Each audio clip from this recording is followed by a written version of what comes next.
ఈ వీడియోలో మనం 2022లో విడుదలైన మై చిల్లింగ్ రూమ్మేట్ అనే కొరియన్ రొమాంటిక్ హారర్ మూవీ ఎక్స్ప్లెనేషన్ని చూడబోతున్నాము. స్టోరీ స్టార్టింగ్లో మన చిన్నప్పటి హీరోయిన్ ఓ రోజు వాళ్ళ నాన్నని కలవడానికి అతని కంపెనీకి అయితే వస్తుంది. వాళ్ళ నాన్న పై ఫ్లోర్లో ఎక్కడ ఉన్నాడని తెలుసుకొని అక్కడికి ఒక లిఫ్ట్లో వెళ్దాం అనుకుంటుంది. కానీ లిఫ్ట్ ఓపెన్ అవ్వంగానే ఎవరో సూసైడ్ చేసుకున్న ఒక లేడీ అయితే తన కళ్ళకి కనిపిస్తుంది. మరో క్షణమే ఆ లేడీ ఒక గోస్ట్ అయితే బయటికి వచ్చి హీరోయిన్ చుట్టూ తిరిగి హీరోయిన్ ని ఒక్కసారిగా వెనక్కి లాగుతుంది. దెబ్బకి హీరోయిన్ కళ్ళు తెరుస్తుంది. ఇది జస్ట్ ఒక కళ మాత్రమే, కానీ నిజ జీవితంలో ఇప్పటికీ కూడా హీరోయిన్ దెయ్యాలతో కమ్యూనికేట్ చేయగలుగుతుంది.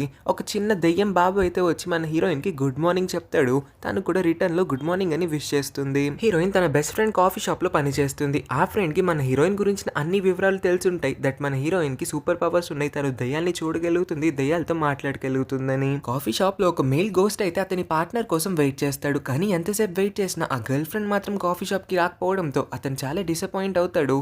అప్పుడే హీరోయిన్ అతని దగ్గరికి వచ్చి, నువ్వు చనిపోయావు, ఇప్పుడు ఒక దెయ్యంలాగా మారావు, ఇంకా నీ గర్ల్ ఫ్రెండ్ ఇక్కడికి వచ్చినా సరే తను నిన్ను చూడలేదని చెప్పింది. చనిపోయిన తర్వాత మనుషులకి వాళ్ళ ఆఖరి కోరిక ఏమైనా మిగిలిపోయి ఉంటే దెయ్యాలుగా మళ్ళీ తిరిగి భూమి మీదకి వస్తారు.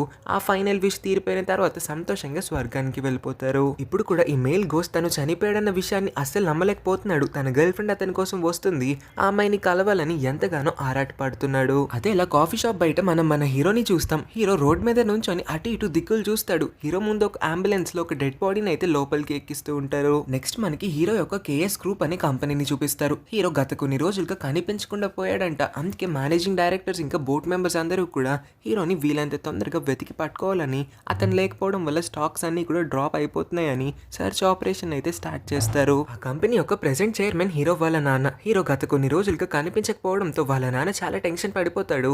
ఇక్కడే మనకి ఒక అక్క తమ్ముళ్ళ డ్యూ అని కూడా చూపిస్తారు. వీళ్ళిద్దరూ మన హీరోకి కజిన్స్. తమ్ముడేమో హీరోని తొందరగా వెతకడానికి సర్చ్ ఆపరేషన్ ని లీడ్ చేస్తాడు. చైర్మన్ ఏమో ఈ అమ్మాయి దగ్గరికి వచ్చి, నా కొడుకు ఎక్కడికి వెళ్ళాడో కొంచెం తొందరగా వెతికి పెట్టవా అని అడిగినప్పుడు, మీరు అడగాల ఏంటి అంకుల్, నేను కూడా అదే పనిలో ఉన్నానని చెప్తుంది. తిరిగి మళ్ళీ కాఫీ షాప్ లో ఆ మేల్ గోస్ట్ ని కలవడానికి తన గర్ల్ ఫ్రెండ్ అయితే ఇక్కడికి వస్తుంది. చాలాసేపు వెయిట్ చేసినా సరే ఆ అమ్మాయికి తన బాయ్ ఫ్రెండ్ కనిపించట్లేదు. ఎందుకంటే అతను ఒక దయ్యంలా మారిపోయాడు కాబట్టి. ఆ అమ్మాయి చాలాసేపు వెయిట్ చేస్తుంది, అలసిపోతుంది, ఇంకా అక్కడి నుంచి కూడా వెళ్ళిపోతుంది. అతను ఆ అమ్మాయి చేపట్టుకొని ఆపడానికి ట్రై చేస్తాడు, బట్ నో యూస్. ఆ తర్వాతే హీరోయిన్ ఆ మేల్ గోస్ట్ దగ్గరికి వచ్చి, నువ్వు నిజంగానే చనిపోయావు, ఇది నిజం, నువ్వు ఒప్పుకోకపోయినా ఈ నిజాన్ని ఎవరు మార్చలేరని చెప్తుంది. హీరోయిన్ మీద సడన్ గా ఒక దయ్యం అయితే వచ్చి అటాక్ చేయబోయింది. కరెక్ట్ టైం కి మన హీరో అయితే అక్కడికి వచ్చి ఆ దయ్యాన్ని అక్కడి నుంచి తరిమి కొట్టేస్తాడు.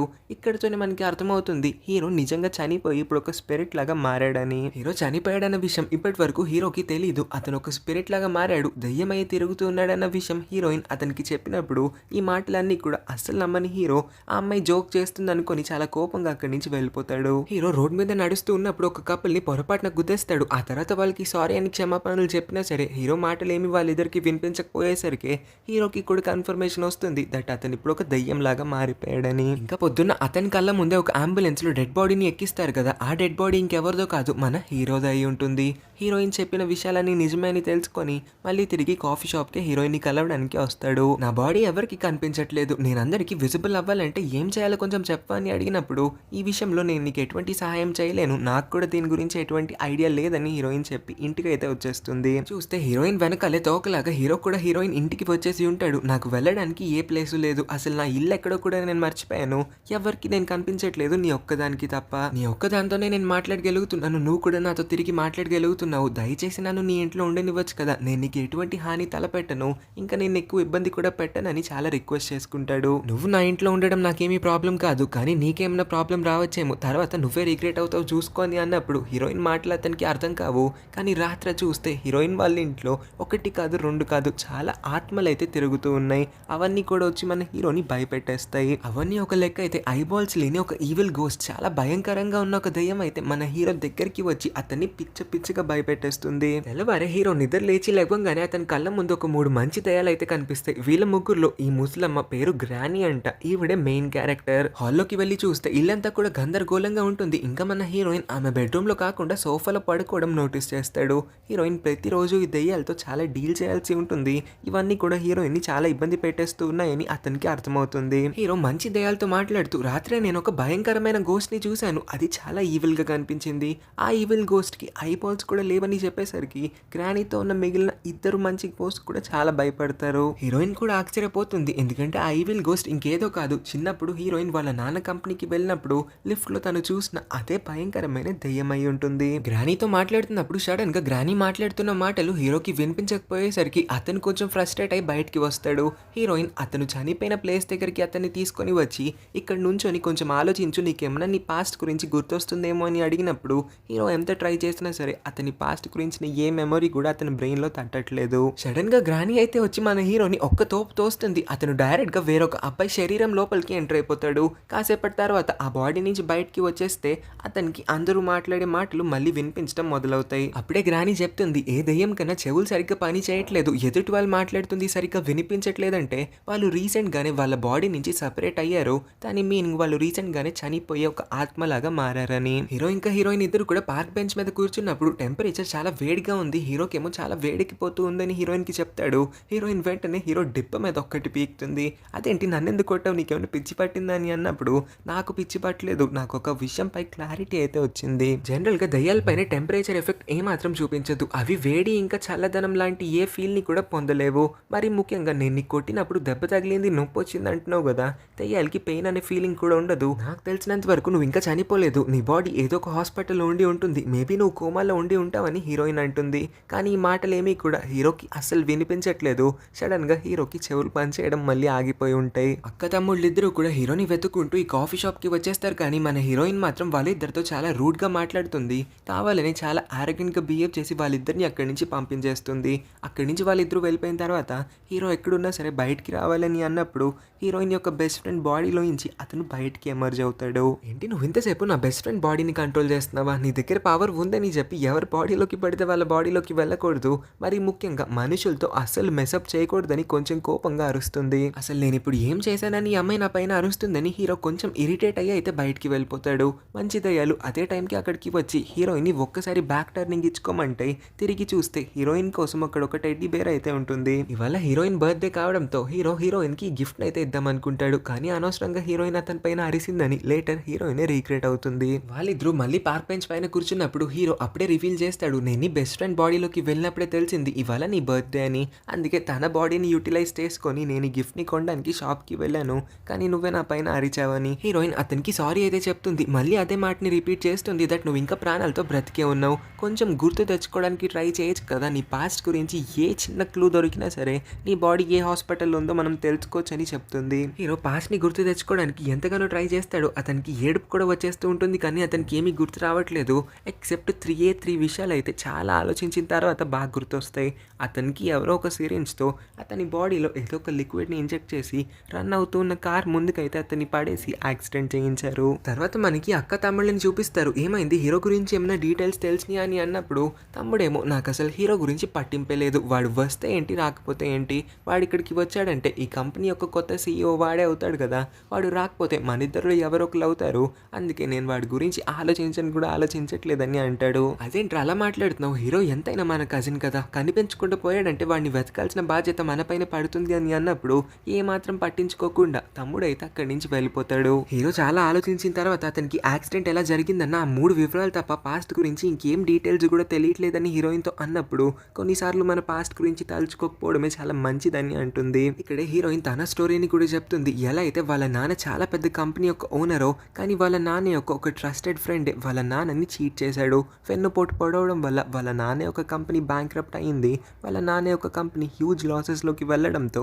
వాళ్ళ అమ్మ నాన్న ఇద్దరు కూడా సూసైడ్ చేసుకొని చనిపోయారు.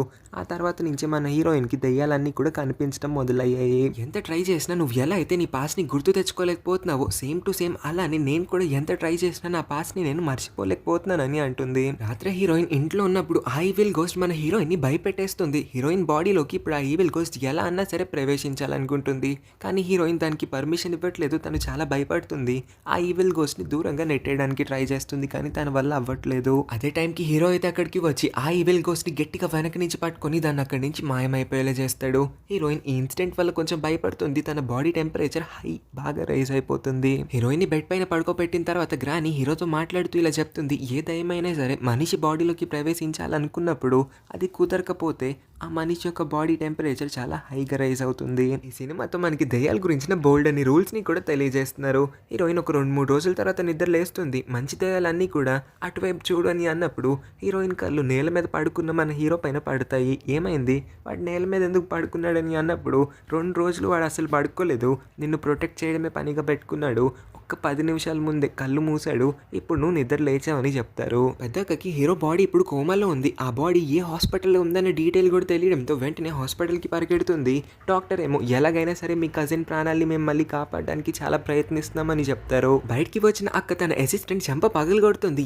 వాడిని చంపమని మీకు ఇచ్చింది ఒకే ఒక్క పని, కనీసం ఆ పనిని కూడా సరిగ్గా చేయలేకపోయారా, ఇంకా వాడి ప్రాణాలతో ఎలా ఉన్నాడు, కోమాలో హాస్పిటల్లో అడ్మిట్ అయ్యాడంట, ఇప్పుడు నాకు దొరికిన ఒక్క ఆఖరి ఛాన్స్ కూడా పోయిందని అరుస్తుంది.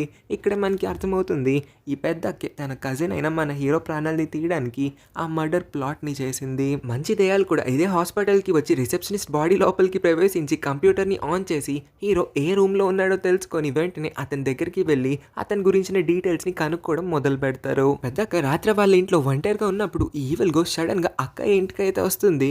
అక్క అయితే ఒక డీల్ని మాట్లాడడానికి అయితే రెడీ అవుతుంది. ఇప్పుడు ఈ దెయ్యం ఈ అక్క బాడీ లోపలికి ప్రవేశిస్తుందంట. దానికి బదులుగా ఈ అక్కకి ఏం కావాల్స్తే అదే ఆ దయ్యం చేసి పెడతా అని ప్రామిస్ చేయడంతో అక్కకి కూడా ఈ డీల్ బాగా నచ్చడంతో పిచ్చి దానిలాగా నవ్వుతుంది. మంచి దయ్యాలు హీరో గురించి తెలుసుకున్న ఆ వివరాలన్నింటినీ కూడా మన హీరోయిన్ దగ్గరికి వచ్చి చెప్పడం మొదలు పెడతారు. ఇక్కడే వాళ్ళందరూ కూడా రివీల్ చేస్తారు హీరోనే జీకే గ్రూప్ యొక్క యంగెస్ట్ సన్ అని. ఇంకా ఇక్కడే హీరోయిన్ కి వాళ్ళందరూ కూడా ఒక షాక్ ని తగిలిస్తారు. దట్ హీరో వాళ్ళ నాన్నే హీరోయిన్ వాళ్ళ నాన్నే ఒక కంపెనీని కబ్జా చేసి హీరోయిన్ వాళ్ళ నాన్నకి వెన్నుపోటు పొడిచాడని. దీనిలో హీరో తప్పేమీ లేదు, కానీ హీరోయిన్ వాళ్ళ పేరెంట్స్ యొక్క చావుకి కారణం హీరో వాళ్ళ నాన్నే కాబట్టి హీరోయిన్ కి ఇప్పుడు మనసులో వేరే ఫీలింగ్ అయితే కలుగుతుంది. అదేలా గ్రాని ఇదే టైంకి హీరోయిన్ కి ఇంకొక విషయం చెప్తుంది. హీరో దగ్గర ఎక్సర్సైజింగ్ పవర్ ఉందంట. అంటే అతను అన్ని దయ్యాలాగా చాలా నార్మల్ అయితే కాదు, ఈవిల్ స్పిరిట్స్ అన్నిటితో పోరాడే అంత శక్తి అతని దగ్గర ఉంది. ఈవిల్ స్పిరిట్స్ అన్నిటినీ కూడా అతను అంతం చేయగలుగుతాడు. ఒకవేళ చేయలేకపోయాడంటే రివర్స్ లో అతను ఈ ప్రపంచం నుంచి శాశ్వతంగా మాయమైపోతాడు. ఇదంతా చెప్పిన తర్వాత గ్రాని హీరోయిన్ చేతిలో ఒక బాక్స్ అయితే పెడుతుంది. నువ్వు ఎప్పుడన్నా ఎక్స్ట్రీమ్ ప్రమాదంలో ఉన్నావని నీకు అనిపించినట్లయితే వెంటనే ఈ బాక్స్ మూతని ఓపెన్ చేయి. వన్స్ ఈ బాక్స్ ని ఓపెన్ చేసావంటే ఈవిల్ స్పిరిట్స్ తో పాటు మంచి దయ్యాలని అన్ని దయ్యాలు కూడా, అంటే దగ్గరలో ఉన్న ప్రతి ఒక్క దయ్యము కూడా ఈ బాక్స్ లోపలికి వచ్చేస్తుంది. తర్వాత నువ్వు ఈ బాక్స్ ని మూసేయచ్చు, ఇంకా అవి పర్మనెంట్ గా ఈ ప్రపంచం నుంచి మాయమైపోతాయని చెప్పింది. అక్క బాడీలో ఇప్పుడు ఈవిల్ స్పిరిట్ ఉంటుంది కాబట్టి తను చాలా కాన్ఫిడెంట్ గా వాళ్ళ తమ్ముడి క్యాబిన్ కి వచ్చి వాళ్ళ తమ్ముడి యొక్క కంపెనీ షేర్స్ అన్నిటినీ కూడా లాగేసుకుందాం అనుకుంటుంది. వాళ్ళ తమ్ముడిని బ్లాక్మెయిల్ చేస్తుంది, బెదిరిస్తుంది. అయినా అతను భయపడకపోవడంతో పక్కనే ఉన్న అతని అసిస్టెంట్ ని పోసెస్ చేసి వాడితోనే వాళ్ళ తమ్ముడిని చంపించేద్దాం అనుకుంటుంది. కానీ కరెక్ట్ టైంకి హీరో అయితే అక్కడికి వస్తాడు. హీరో అక్కడికి వచ్చి రాగానే అక్కకి ఇంకా మన హీరోకి ఇద్దరికి మధ్యన ఒక ఫియర్స్ఫుల్ ఫైట్ అయితే స్టార్ట్ అవుతుంది. వాళ్ళిద్దరిని చూస్తే ఇద్దరు ఈక్వల్లీ స్ట్రాంగ్ అని మనకి అర్థమవుతుంది. కానీ అక్కకి ఒక దెబ్బ తగలడంతో తనైతే అక్కడి నుంచి పారిపోతుంది. రాత్రి పడుకుంటూ ఉన్న హీరోయిన్ దగ్గరికి హీరో అయితే వచ్చి మా నాన్న చేసిన తప్పుకి నేను నిన్ను సారీ అడగాలనుకుంటున్నాను. మా నాన్న ఎప్పటికీ కూడా అలా చేస్తాడని నేను ఎక్స్పెక్ట్ చేయలేదు, కానీ ఇన్ని సంవత్సరాలుగా నువ్వు ఎంత బాధ ఇంకా వేదనని అనుభవించి ఉంటావో అస్సలు నేను ఎక్స్పెక్ట్ కూడా చేయలేకపోతున్నాను. నువ్వు జీవితంలో కోల్పోయిన నీ హ్యాపీనెస్ ఇంకా బెస్ట్ టైం మొత్తాన్ని కూడా మళ్ళీ నీకు తిరిగి ఇవ్వడానికి నేను ట్రై చేస్తాను. ఇంకా ఇన్ని రోజులు నాకు ఇంతలాగా సపోర్ట్ చేసినందుకు చాలా చాలా థ్యాంక్స్ అని అంటాడు. అతని మాటలన్నీ కూడా హీరోయిన్ నిద్రపోతుందేమో అని చెప్తాడు, కానీ చూస్తే హీరోయిన్ ఇంకా మెలకులోనే ఉంటుంది. అటువైపు తిరిగి హీరో మాటలన్నింటినీ కూడా వింటూ ఉంది. నెక్స్ట్ డే హీరో మళ్ళీ హీరోయిన్ యొక్క బెస్ట్ ఫ్రెండ్ బాడీ లోపలికి ఎంటర్ అయ్యి హీరోయిన్ కోసం డెలిషియస్ మీల్ అయితే కుక్ చేసి ఆమెకి తినిపిస్తాడు. అదే టైంకి హీరోయిన్ ని కొంతమంది రౌడీలు అయితే వచ్చి కిడ్నాప్ చేస్తారు. వ్యాన్ లో ఎక్కించుకొని ఆ ప్లేస్ నుంచి తీసుకువెళ్ళిపోతూ ఉంటారు. లేట్ గా అబ్జర్వ్ చేసిన హీరో ఆ వ్యాన్ వెనకాల పరిగెత్తడానికి ట్రై చేస్తాడు, కానీ వ్యాన్ చాలా స్పీడ్ గా వెళ్ళిపోతుంది. అతను ఆ వ్యాన్ అయితే మిస్ చేస్తాడు. హీరోయిన్ ఇప్పుడు ఎక్కడుందో తెలుసుకోవడానికి హీరోయిన్ యొక్క ఫోన్ లొకేషన్ ని ట్రాక్ చేస్తారు. 3 మంచి దయ్యాలతో కలిసి హీరో కూడా ఆ ప్లేస్ కి బయలుదేరుతారు. నెక్స్ట్ సీన్ లోనే మనకి చూపిస్తారు పెద్దకి తన మనుషుల్ని వాడి హీరోయిన్ ని కిడ్నాప్ చేయించి ఉంటుంది. పెద్దకి ఆ కంపెనీకి కాబోయే కొత్త సీఈఓ అవ్వాలనుంది. హీరో ప్రాణాలతో ఉన్నాడంటే ఆమె వల్ల అది సాధ్యపడదు కాబట్టి ముందు హీరోని ఎలాగన్నా చంపేద్దాం అనుకుంటుంది. హీరోని చంపడం ఆమె వల్ల డైరెక్ట్ గా కాదు కాబట్టి హీరోయిన్ ని ఒక ఎర్రర్ లాగా వాడదాం అనుకునింది. అనుకున్నట్టే లొకేషన్ ని ట్రాక్ చేసి హీరోయిన్ కి ఏమైనా ప్రమాదం జరిగే కన్నా ముందు హీరో ఆ ప్లేస్ కి వచ్చేస్తాడు.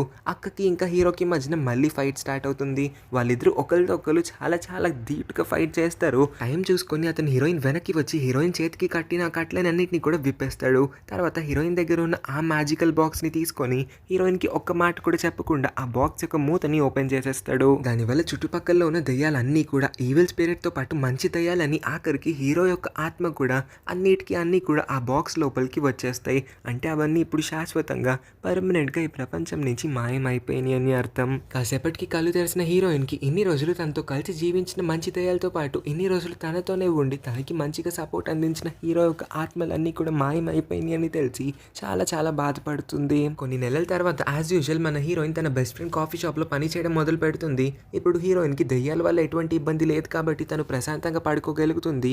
రెగ్యులర్‌గా టైంకి కాఫీ షాప్‌కి వచ్చి పని కూడా సరిగ్గా చేయగలుగుతుంది. అదే అలా సడన్ సర్ప్రైజ్ ఇచ్చేలా హీరోయిన్ వాళ్ళ ఈ కాఫీ షాప్‌కి హీరో కొన్ని కాఫీ బీన్స్‌ని పట్టుకొని అయితే వస్తాడు. ఇక్కడే మనకి తెలుస్తుంది హీరో ఇంకా ప్రాణాలతోనే ఉన్నాడు. అంటే అతను కోమా నుంచి బయటికి వచ్చేసాడు. డాక్టర్స్ అతని ప్రాణాల్ని రెస్క్యూ చేసేశారు. కానీ హీరోకి హీరోయిన్‌తో జరిగిన ఇంటరాక్షన్స్ ఇంకా అతను దయ్యంగా ఉన్నప్పుడు హీరోయిన్‌తో కమ్యూనికేట్ చేసిన ఏ ఒక్క డిస్కషన్ కూడా అస్సలు గుర్తులేదు. హీరోయిన్‌కి అతను గుర్తున్నాడు. వాళ్ళిద్దరి మధ్యన జరిగిన అన్ని మూమెంట్స్ కూడా హీరోయిన్ కళ్ళ ముందు ఒక్కసారిగా ఫ్లాష్ అవ్వడంతో హీరోయిన్ అతని వైపే కళ్ళార్పకుండా చూస్తూ ఉండిపోతుంది. అదేంటి మ్యామ్ మీరు నన్ను అలా చూస్తున్నారు? నేను మీకేమన్నా తెలుసా? మనిద్దరం ముందెప్పుడైనా కలిసామా అని అడిగినప్పుడు నాకు నువ్వు బాగా తెలుసని అంటుంది. ఇదే సీన్ని చూపిస్తూ ఈ స్టోరీని అయితే ఎండ్ చేస్తారు. ఈ రొమాంటిక్ హారర్ స్టోరీ ఇంకా నా ఎక్స్ప్లెనేషన్ మీ అందరికీ ఎలా అనిపించిందో కింద కామెంట్ చేయండి. ఇంకా ఈ వీడియో నచ్చినట్లయితే లైక్ చేసి మన ఛానల్ని కూడా సబ్స్క్రైబ్ చేసుకోవడం అస్సలు మర్చిపోవద్దు.